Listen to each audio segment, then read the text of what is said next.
we're in the Thanksgiving week, and that means that we're going to eat badly this week. Listen, I don't know about you. I try to eat good most of the time, but during this week, I am committed to the fact that I will not eat well. I will not eat really good food. I'm going to indulge myself because that's what we do during Thanksgiving. And I know that that's not a good habit. And I'm not encouraging you to break any good habits that you have, but the reality is that this is what we do. But during the week or during normal times, we try to eat well. I mean, it's like this is part of the key to success is making sure that we give our body the kind of fuel that it needs to do the things that we require of it. But today I want to talk about books because how many of you are feeding your brain? I mean, listen, I'm saying feeding your brain because even if, and I like to watch a lot of things, I like to watch a lot of documentaries, I like to watch a lot of science videos on YouTube and things like that, technical videos. I'm into that kind of thing. But I'm going to tell you something, even if those things are stimulating, even if those things are edifying, even if they are educational, they are no substitute for reading. Even if you don't get into books per se, if you have a Kindle or if you have an iPad or you have an Android device that you're able to read books on, then read. But what I want to share with you is you need to read things that are going to challenge your brain. You need to be able to challenge the thinking that you hold. You need to be able to hold two thoughts simultaneously and be able to determine which is the superior thought. This can only come with processing information, and the best way that I've found to do this or to obtain this kind of information is by reading. So I spend a lot of time reading. I read lots of books. I'm not going to say a specific number because some people were going to read more and people get into competitive things.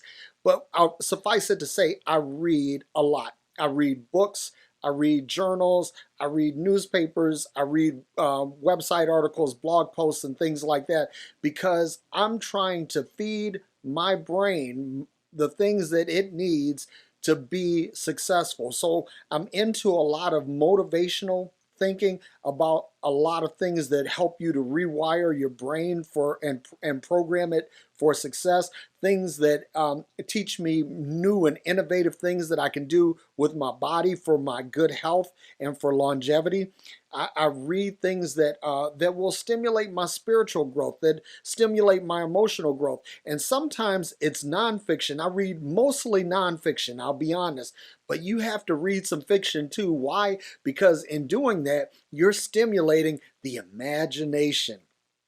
And by the stimulation of the imagination, it causes you to have creative thoughts because you're going out of what is normal for you and you're going into places. Basically, the author, if the author is good, he or she creates a world that you immerse yourself in during the time that you're reading. So while you're reading, you need to, or when you're choosing reading, you need to make sure that you have some balance of fiction and nonfiction. Now, the nonfiction to me is really important because you got to read things that are going to motivate you. You got to read things that are going to educate you. You got to read things that are going to stretch your mind and cause you to think beyond your normal limitations. Because the thing is, we can get in a rut.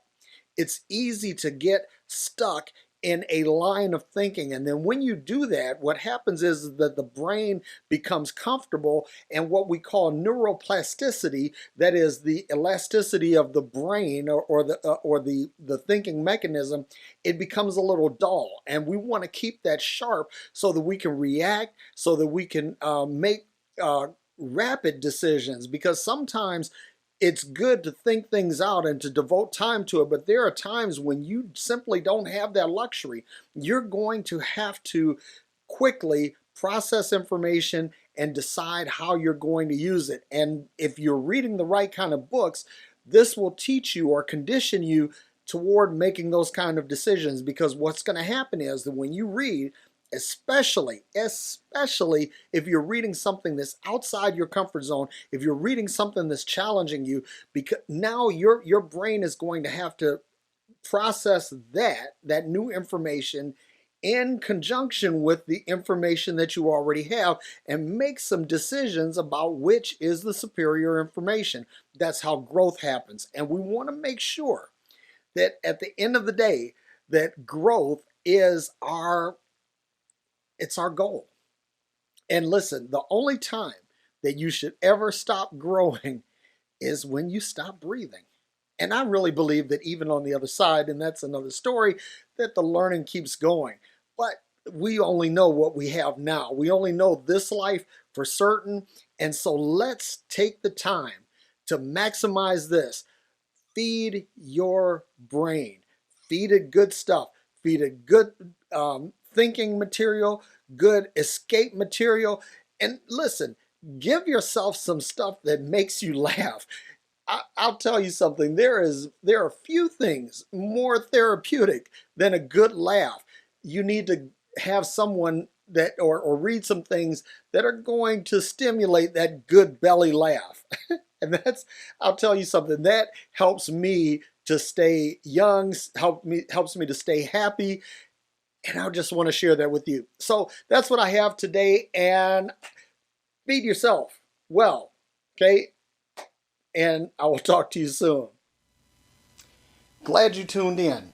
Hope to hear from you soon.